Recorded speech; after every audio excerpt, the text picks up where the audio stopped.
¿Qué es necesario para aprender? Lo primero que necesitamos es reformular nuestra manera de concebir el aprendizaje para que le saquemos el máximo provecho. Y para esto no hace falta ningún conocimiento profundo de una materia en concreto, pues como sabemos, el aprendizaje no se limita solo a los niños o jóvenes, ya que junto con la capacidad de seguir formándose es relevante a los 20, a los 40, a los 60 y hasta a más de los 90 años. Sabemos que el aprendizaje no solo tiene lugar en las aulas virtuales o presenciales. Se aprende mientras que se lee el periódico, se va a conferencias, en el trabajo, cuando viajamos o de libros de texto. En fin, se aprende en todas partes, pero hay momentos en los que es necesario alcanzar una comprensión más profunda de determinados conceptos, abarcar y recordar conceptos algo más complejos. Para esas situaciones necesitamos aprender a utilizar los distintos modos de funcionamiento de nuestro cerebro, especialmente para aquellos momentos en los que uno está abrumado o frustrado porque algunos conceptos se hacen un poco más difíciles. También es necesario aprender a sintetizar conceptos para poderlos grabar efectivamente en la memoria. Pero todas estas técnicas pueden llegar a ser inútiles si no atacamos de frente uno de los grandes problemas que tenemos casi todos, el de postergar el momento de estudio, la procrastinación. Este fenómeno que nos impide empezar nuestra tarea, que nos dificulta disfrutar del estudio y del aprender, y que por lo tanto debemos atajar lo antes posible. Necesitamos entender por qué tiene lugar y cómo atacarla. Las técnicas de aprendizaje se han desarrollado y conocido gracias a diversos estudios que nos han permitido obtener un conocimiento profundo del cerebro. Por ejemplo, ahora sabemos que la amnesia ocurre cuando se afectan los hipocampos, entre otras estructuras. La desorientación espacial cuando hay lesión en el lóbulo parietal. Y la falta de concentración cuando se dañan regiones frontales. Aún con todo, a pesar de esta complejidad, es posible entender lo que es la memoria, la atención, cómo se almacena el conocimiento, el razonamiento y, en definitiva, el aprendizaje.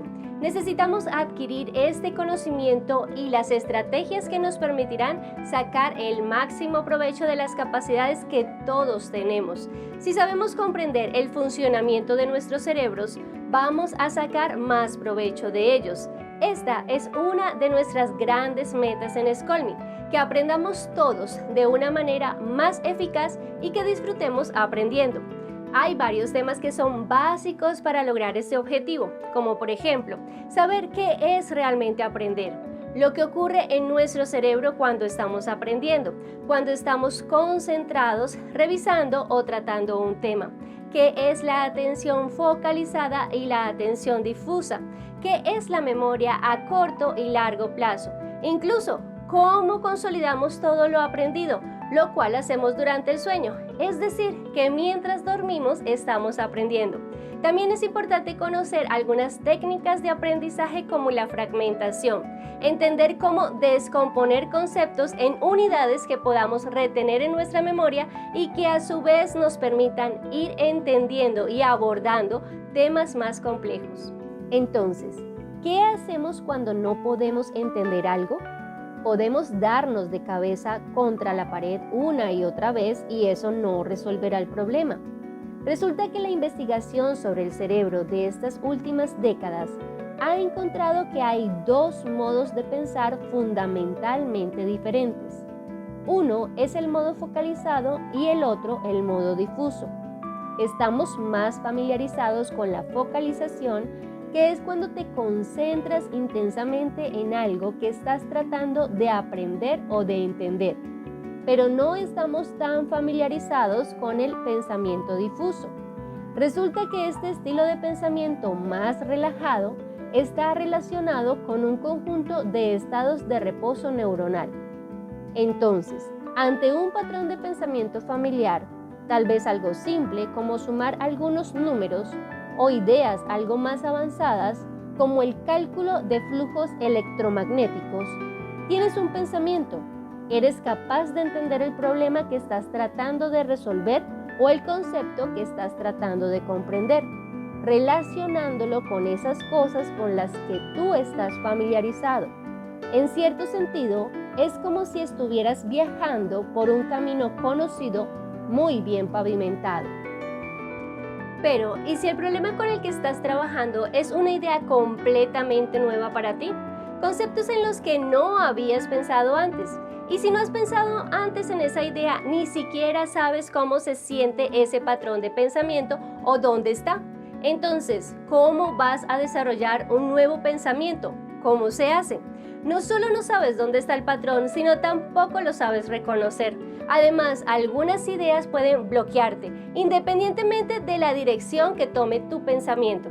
Para llegar a ese nuevo patrón de pensamiento se necesita una forma diferente de pensar, y eso es el modo difuso. En este modo difuso de pensar se pueden ver las cosas de manera mucho más amplia, con perspectiva, con una visión de conjunto. Puedes hacer nuevas conexiones neuronales viajando a lo largo de caminos nuevos. No puedes concentrarte tanto en los pequeños detalles, en la resolución muy concreta de un tema específico, pero sí que ayuda a tener la visión de conjunto y entrar en nuevos conceptos. Hasta donde saben los expertos, ¿estás en el modo focalizado o estás en el modo difuso de pensar? Pareciera que no puedes estar en ambos al mismo tiempo. Es como una moneda, o ves un lado o ves el otro, pero no puedes ver las dos al mismo tiempo. Veamos ahora cómo algunas personas famosas utilizaban su pensamiento difuso para hacer grandes cosas. ¿Conocen a Salvador Dalí? Dalí tenía una técnica muy interesante para ayudar a sus creaciones fantásticas y surrealistas.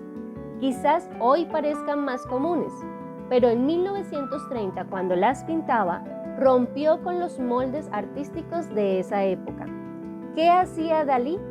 Se relajaba en una silla, dejaba su mente libre, a menudo pensando vagamente en lo que había estado trabajando. Tenía una llave en una mano que colgaba apenas por encima del suelo, y mientras se deslizaba en sus sueños, quedándose dormido, la llave llegaba a un momento en que se caía y el estruendo le despertaba justo a tiempo para que pudiera recoger esas conexiones neuronales, esas nuevas ideas, y llevarlas volviendo entonces al modo focalizado a construir una cosa nueva, un cuadro nuevo. Y todo esto lo hacía usando el modo difuso y pasando al modo focalizado. Bueno, tal vez piensen que esto está muy bien para un artista, pero ¿qué tiene que ver cuando uno tiene que estudiar ciencias o matemáticas? Bueno, pues Thomas Alva Edison, uno de los inventores más brillantes de la historia, lo que solía hacer era sentarse, relajarse en su silla sosteniendo unos rodamientos de bolas en sus manos. Se relajaba y dejaba que su mente corriera libre, aunque a menudo regresaba de una manera mucho más distendida a lo que se había estado enfocado anteriormente. Cuando Edison se quedaba dormido, los rodamientos caían, golpeaban el suelo e igual que en el caso de Dalí, Edison despertaba y salía con sus ideas de modo difuso, listo para trabajarlas en el modo focalizado y construir así sobre ellas. Pero si estos dos ejemplos no te convencen, pensemos en un ejemplo actual. Magnus Carlsen. A sus 13 años quedó en tablas con el campeón mundial de ajedrez Garry Kasparov, gracias al buen uso del modo difuso.